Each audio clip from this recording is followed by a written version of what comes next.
নমস্কার বন্ধুরা, শাহানাজ কিচেনে আপনাদের স্বাগত জানাই।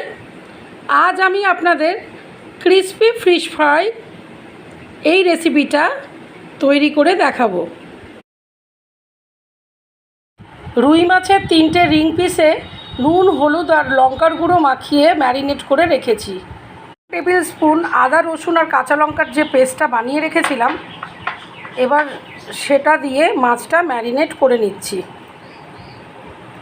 এবার 1 টুকরো পাতিলেবুর রস দিয়ে দিলাম। 20 মিনিটের জন্য ফ্রিজে ঢুকিয়ে দিলাম। ম্যারিনেটেড ফিশ 15 থেকে 20 মিনিটের জন্য ফ্রিজে ঢুকিয়ে দিলাম। 3 টেবিল স্পুন বেসন দিলাম, 2 টেবিল স্পুন চালের গুঁড়ো দিলাম, হাফ টিস্পুন শাহি গরম মশলার গুঁড়ো দিলাম, 1 চিমটে নুন দিলাম, হাফ টিস্পুন চাট মশলা দিলাম, সামান্য কাশ্মীরি মির্চ দিলাম।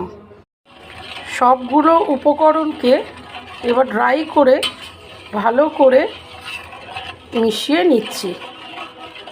এবার এই মাছের ওপর এই ড্রাই মিশ্রণটার কোটিং দেব। পরপর 3টে মাছের রিং পিসে এইভাবে কোটিং দিয়ে 5 থেকে 7 মিনিট রেখে দেবো।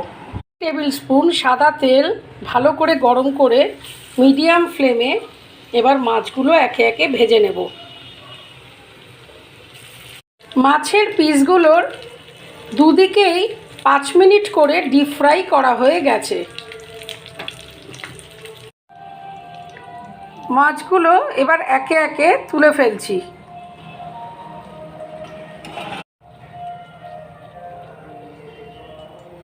ক্রিসপি ফিশ ফ্রাই রুই, কাতলা যে কোনো মাছের রিং পিস দিয়ে করা যেতে পারে।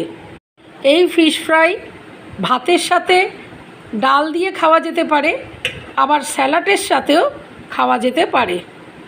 ক্রিসপি ফিশ ফ্রাই সার্ভ করবার জন্য রেডি হয়ে গেছে।